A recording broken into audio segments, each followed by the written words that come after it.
free gutters. Hey, 9:23, and Joe Flacco and the Bengals will host Aaron Rodgers and the Pittsburgh Steelers tonight on Thursday Night Football, and Betsy Ross is here to break it all down. I was joking with Betsy in the commercial break. It's like Steph and I playing football. I mean, it's like the battle of old men. I mean, and I say that respectfully because I'm older than I think both of them. That sentence that you just read. Yeah. Back in September, could you have ever imagined you would read that sentence? Joe Flacco and the Bengals and Aaron Rodgers and the Steelers. No.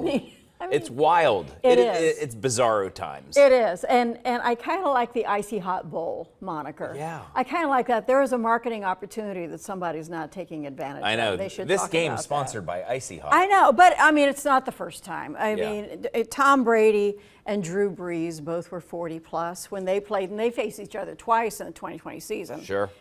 They played regular season, and they played in the playoffs. And then if you want to go back even farther than that, Doug Flutie, Vinny Testaverde, they were both backups, but in the course of the game, they both came in and faced each other, and they were both over 40. So what, I mean, honestly, I'm going to put you on the spot here because you always tell the truth.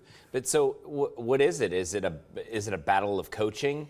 Is it a battle of play calling? Is it a battle of, I mean, what is, honest to God, your takeaway on that? Well, I think, it's not one thing, and we have seen that. It was one of these things that you watch the second half. Right, and he and came you go, alive. oh, hey. Yeah, for sure. I mean, he was throwing darts. Right. That catch in the end zone that Chase made. Jamar is just, he's unbelievable. Just a stud. Yeah. So, and I thought that going in, they would let Flacco sit out the Green Bay game, kind of watch everything, and then throw him into this game. Yeah. They threw him into that game, and you could kind of see in that first half, things were a little bit off, rhythm wasn't there. That second half, but you saw hope in that second half, let's put it that way. But let's put it this way. If that's your upswing, you know what I mean? That's all it takes you to get on point. Good for Flacco. I know. So you got to give him credit. I mean, 40-year-old guy really pushing the limits and coming on seemingly pretty well in that second half, to your point. Yeah. But how do you approach a team like the Steelers? Well, the Steelers, they're about a 4-point favorite, by the way. But the Steelers, I mean, it's always defense. Right. Steelers have the 13th best defense. The Bengals are last in the running game in the entire NFL, not just the conference. The entire NFL, they are last in the running game. And I think that that's something that you thought there was hope for the running game, especially after the first Joe got hurt. Yeah.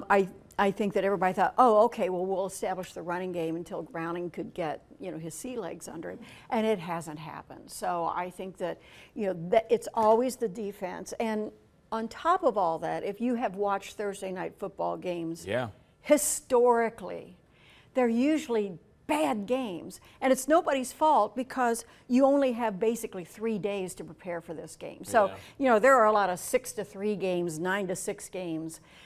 And it's just because that you're used to having a week to prepare, and now you've got 3 days to prepare for this game. Right. It's a tough game. It's a tough game to predict just because of that shortened time frame that everybody has. But it's, historically, it's always been Steelers defense. And Bengals have to get that running game turned around to give Flacco the freedom to do what we know that he could do.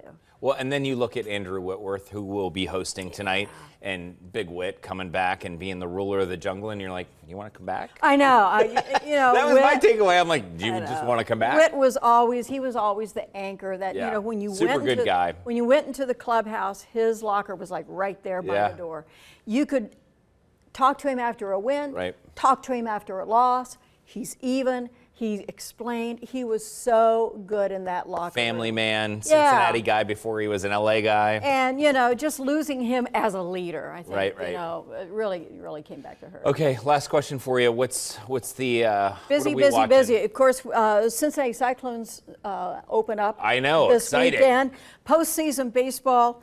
Blue Jays won last night to avoid elimination, and Dodgers look like repeat. Right. I mean, the Dodgers are just monstrous. But UC at Oklahoma State, UC ranked number 24. Yeah. They are 22-point favorite in this game. Let's go. Can you believe that? FC Montreal on Saturday, that is their fan appreciation.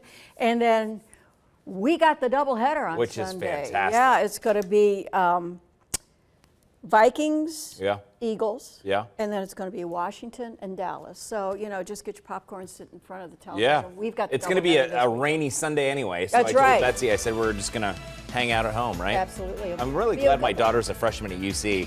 This is a great year to It's be a there. great year to be a fan. We'll be right back after this break.